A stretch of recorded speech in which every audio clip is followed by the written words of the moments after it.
In our everyday work schedule, we interact with clients, peers, vendors, and tradesmen, and all sorts of different people on a continuous basis for virtually every day we work, the entire day.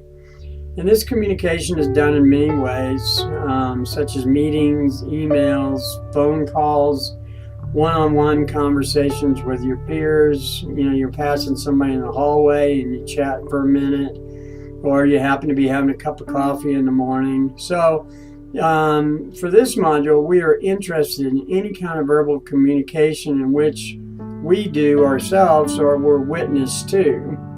And you'll be able to observe the non-verbal aspect of communication best in your meetings, your weekly staff meetings, your project meetings, as it kind of gives you an enhanced awareness of your fellow peers once you understand what nonverbal communication is.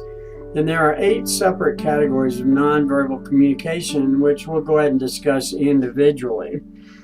Let's get this down. Okay, the ability to read facial expressions is an important part of understanding nonverbal communication. If you only listen to what a person says and ignores what the person's face is telling you, then you really only have half the story.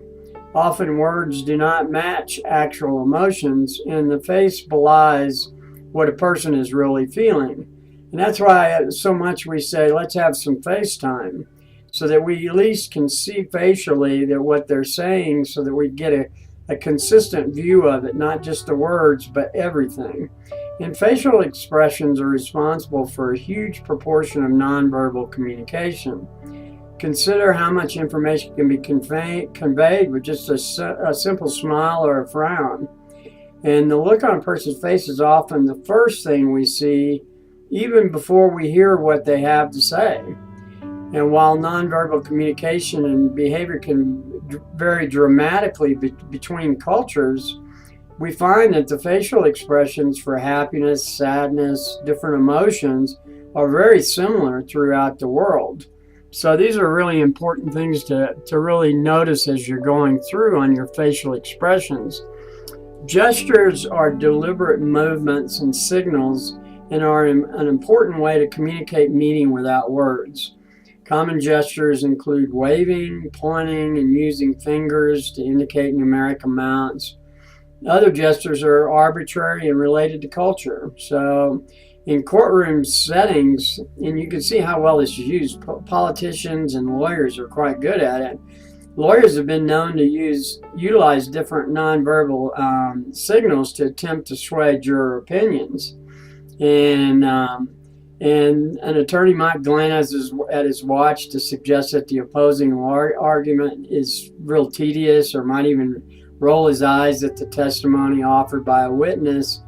And these nonverbal signals are seen as being so powerful and influential that some judges even place limits on what type of nonverbal behaviors are allowed in their courtrooms.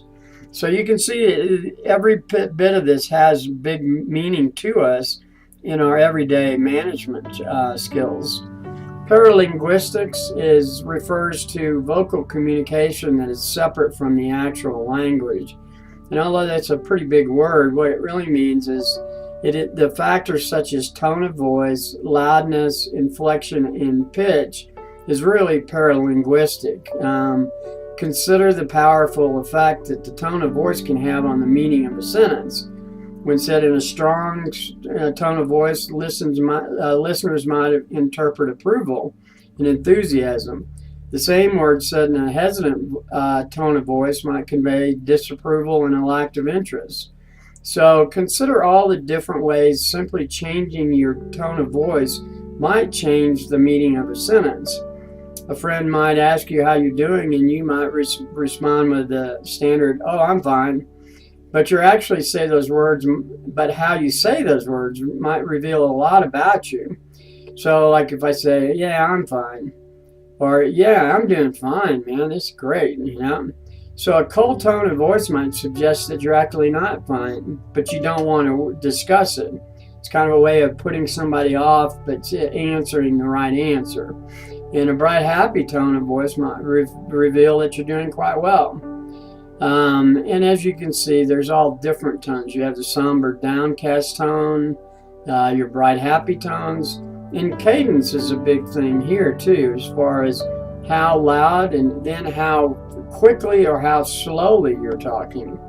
So if you get into a room and you notice that you're the loudest voice in the room, that's paralinguistics. You want to kind of learn to understand the room that you're working in or who you're talking to, and try and match your cadence and your paralinguistics to his, so that you can get on the same level and you'll get a better sense of communication and understanding through your verbal communication.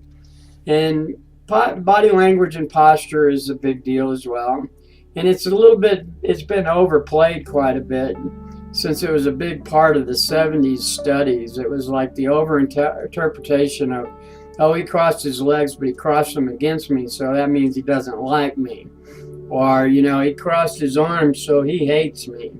But you need to be aware of them and do study them and really start looking at them for what they mean in the overall big picture.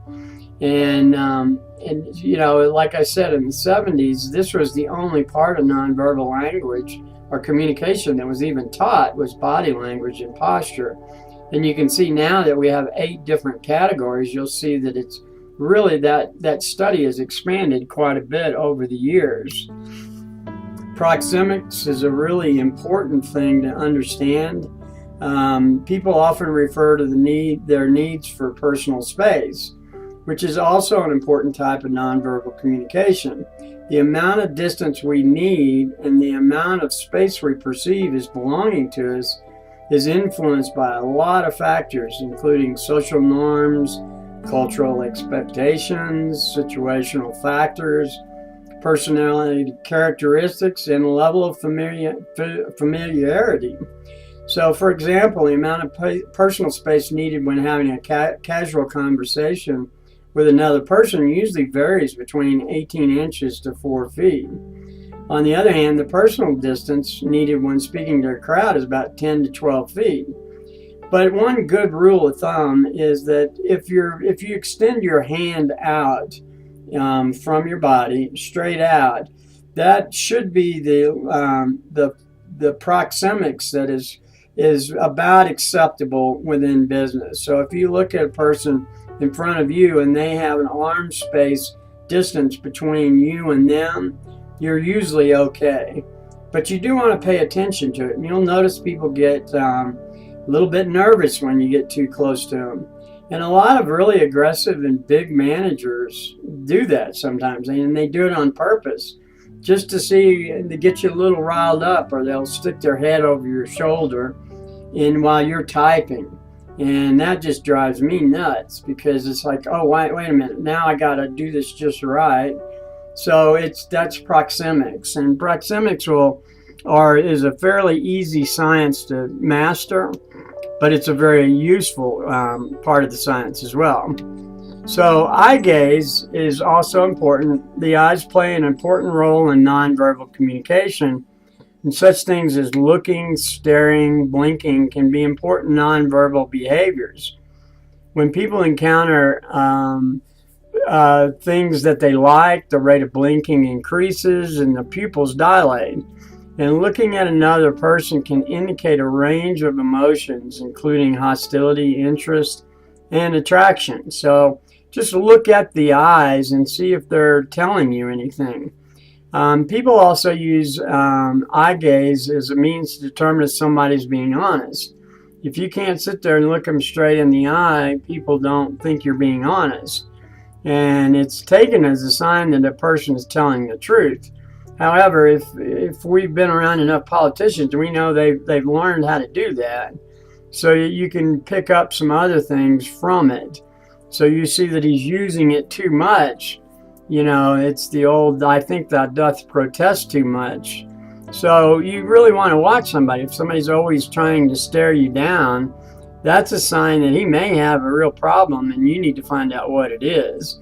And shifty eyes and an inability to maintain eye contact, on the other hand, is frequently seen as an indicator that somebody's lying or being deceptive.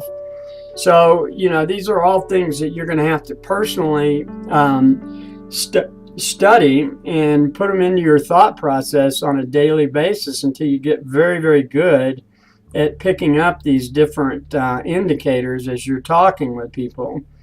And haptics is another part of nonverbal communication, and that's really the communication through touch.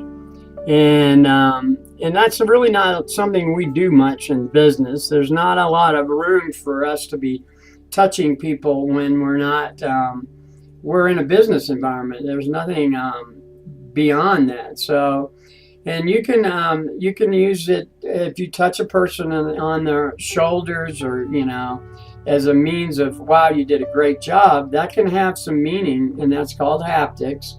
But you do need to be careful when you're using it.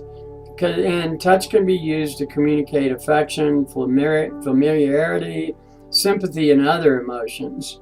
So it's also used as a way to communicate both status and power. And you'll see this a lot. Researchers have found that high status individuals tend to invade other people's personal space with greater frequency and intensity than lower status individuals. And sex differences also play a role in how people utilize touch to communicate meaning. And this is your typical thing. This is why you want to be real careful with haptics, because you may not, the mere fact that you're going and you're leaning over the desk at your project administrator or a young project engineer who's a female, and you touch her on her shoulders and you're talking to her, that may be a little bit more than she's comfortable with. And you want to avoid that at all costs. And really, when you see high status individuals that are invading your space, and I told you, as we talked about in proxemics, these guys will just come over and see if they can't make you nervous. Just be aware of it. And at that point, in your conversations, you have the ability to shut it down very easily, saying, I don't appreciate you're touching me this way, or whatever. So generally speaking, haptics is something you really want to avoid in business, and it doesn't have a real positive swing to it. So artifacts is really one of the last ones we get to, and that's how we dress a lot of times. If we're in a three-piece business suit, that's an artifact, and it's trying to develop an image of yourself to convey information about the things that are important to you. And uniforms transmit a lot of information about a person. A soldier dons fatigues. Police officers wear uniforms. Doctors wear their lab coats. And what you want to do with artifacts is use them properly. And it's really just having the dress set to where it matches what it is you're trying to accomplish in that one event or one meeting, or perhaps conversation. So here again, artifacts are useful, and they are part of nonverbal communication. So you should pay attention to those. And if you see a guy dressed up in blue jeans and a t-shirt, however, he's speaking like a PhD from Harvard, there's something going on there, and you want to kind of pay attention to it and see what is really being communicated in this message, non-verbally as well as verbally. So those are the basic different categories of nonverbal communication. And as we move into the next part of it, we're going to be looking at that more often. So for this discussion board, the idea is for you guys to really look around you daily now and just start paying attention to all these different categories of things that you see, and how they have impact on other people, and how you could use them to your advantage in different circumstances to make you a better conversationalist as well as a better manager and leader. And a lot of this does lead to leadership qualities, because the leader is the one that actually can get all of these things right. So when he goes and speaks a message, it's communicated in the way it needs to be communicated, and it doesn't have signals inside there. So that's really what we wanted to do in video chapter 2. And as you study these different aspects of body language, you should begin to pay attention in your everyday work world, as we were just saying. The assignment for this module will be related to how often you see the various aspects of nonverbal communication, as well as the meaning of such reflections being made by people through their body language. So it's really quite helpful for you to start studying yourself as to how many gestures you make in a given meeting, or how proxemics may have an impact to you and your fellow employers, or employees. So just use it and start playing with it, and you can kind of play your proxemics by getting too close to somebody. You'll notice it real quick. So, and then you can kind of figure out what is the right space for the right type of environment. So from there we'll move into video chapter 3. So let's go ahead and close that 2 right now, and we'll just move on to the next one.